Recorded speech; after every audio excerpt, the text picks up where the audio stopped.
Hello viewers, আসসালামু আলাইকুম। এসবিটাই বাংলায় সকলকে স্বাগতম। আজকে তোমাদের সাথে শেয়ার করব বিদ্যালয়ের অ্যাডহক কমিটির আবেদন কিভাবে করতে হয়। আমি প্রথমে একটি ব্রাউজার ওপেন করে নিব। সার্চ বারে লিখব যার যে বোর্ড আছে সেই বোর্ডটা এখানে সার্চ করে লিখতে হবে। আমি ময়মনসিংহ বোর্ডের আন্ডারে, তাই আমি ময়মনসিংহ বোর্ড সার্চ করলাম। আমি ময়মনসিংহ বোর্ডের ওয়েবসাইটে প্রবেশ করলাম। এখন আমি একটু স্ক্রল করে নিচে যাব। এখানে আছে ই সেবা। আমরা সকল আবেদন এই ই সেবা থেকেই করে থাকি সাধারণত। ই সেবাতে আমি ক্লিক করব। এখানে আছে অনলাইন আবেদন ফর্ম, শাখা, বিদ্যালয় শাখা হলে বিদ্যালয় শাখা, কলেজ শাখা হলে কলেজ শাখা। আমি বিদ্যালয় শাখা দিলাম। আবেদনের বিষয়, অ্যাডহক কমিটি অনুমোদন, এখানে ক্লিক করব।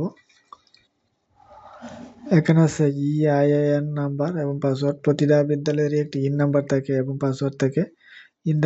ইন নাম্বার এবং পাসওয়ার্ড দিয়ে নেক্সটে ক্লিক করতে হবে। নেক্সটে ক্লিক করার পরে এরকম একটা পেজ ওপেন হবে। এখানে বিদ্যালয়ের নাম, ঠিকানা সবকিছু দেওয়া আছে। বিদ্যালয়ের ইন নাম্বার দেওয়া আছে। আবেদনকারী প্রধান শিক্ষক, আবেদনকারী মোবাইল নাম্বার। যেহেতু আবেদনকারী প্রধান শিক্ষক, তাই প্রধান শিক্ষকের একটি মোবাইল নাম্বার এখানে লিখতে হবে। তারপরে আছে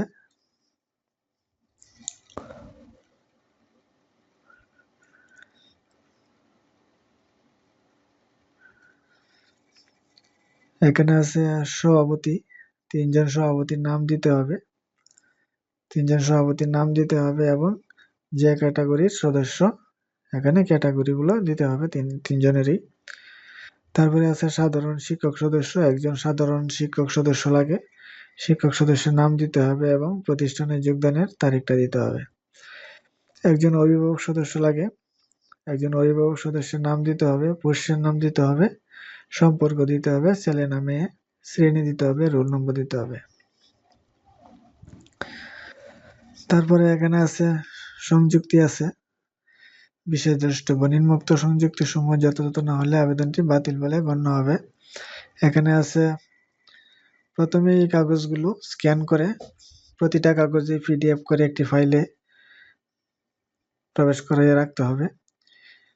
সেই ফাইলটিকে আপলোড করতে হবে। এখানে ব্রাউজে ক্লিক করতে হবে। জেলা প্রশাসক অথবা উপজেলা নির্বাহী অফিসার কর্তৃক মনোনীত অভিভাবক সদস্য, এখানে কাগজটা দিতে হবে। তারপরে আছে জেলা শিক্ষা অফিসার কর্তৃক মনোনীত শিক্ষক সদস্য আবশ্যক।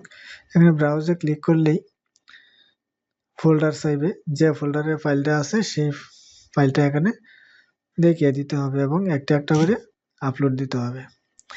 তারপরে আছে জেলা শিক্ষা অফিসার কর্তৃক মনোনীত শিক্ষক সদস্য। তারপরে আছে অ্যাডহক কমিটি গঠনের অনুমতিপত্রের ফটোকপি।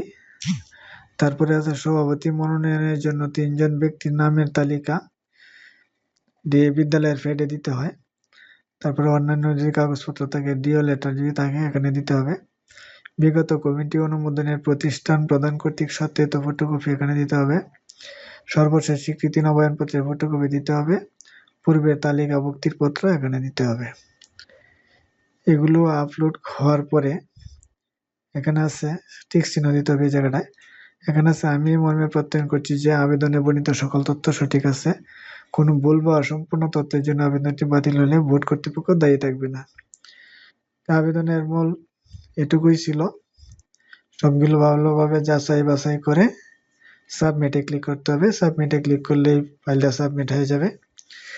তারপরে এখানে এটা আবেদন কপি দিবে, প্রিন্ট করার অপশন থাকবে, প্রিন্ট দিয়ে সংরক্ষণ করে রাখতে হবে এবং সেই কপিটাতে একটি আইডি নাম্বার এবং পাসওয়ার্ড থাকবে এবং প্রধান শিক্ষকের মোবাইলে একটি মেসেজ যাবে, আইডি এবং পাসওয়ার্ড দিবে। সেই আইডি এবং পাসওয়ার্ড দিয়ে ওই জায়গায় একটি লাস্ট আপডেট অপশন আছে, সেই অপশনে গিয়ে ফাইলের পরবর্তী অবস্থান জানা যাবে এবং এখানে পেমেন্টের একটা অপশন থাকবে। পেমেন্টে ক্লিক করে বিকাশে টাকাটা জমা দেওয়া যাবে অথবা প্রিন্ট করে ব্যাংকে নিয়েও টাকাটা জমা দেওয়া যাবে। ব্যাংকে টাকাটা জমা দেওয়ার পরে এখানে আইডি এবং পাসওয়ার্ড দিয়ে লগ ইন করে দেখা যাবে টাকাটা পেইড হয়েছে কিনা। যদি পেইড হয়ে থাকে তাহলে পেইড লেখা থাকবে, যদি পেড না হয়ে থাকে তাহলে আনপেড লেখা থাকবে। তারপরে টাকা জমা হওয়ার পরে ফাইলের প্রসেসিং কিভাবে হইতেছে, কোথায় আছে, সবকিছু এখানে দেখা যাবে আইডি এবং পাসওয়ার্ড দিয়ে লগ ইন করে। হ্যালো ভিউয়ার্স, আজকের ভিডিওটা এ পর্যন্তই ছিল। আমার চ্যানেলে নতুন হয়ে থাকলে চ্যানেলটা সাবস্ক্রাইব করে রাখবে, যাতে আরও নতুন নতুন ভিডিও আপলোডের সাথে সাথে নোটিফিকেশন পেয়ে যাও। ওকে, থ্যাংক ইউ, ধন্যবাদ।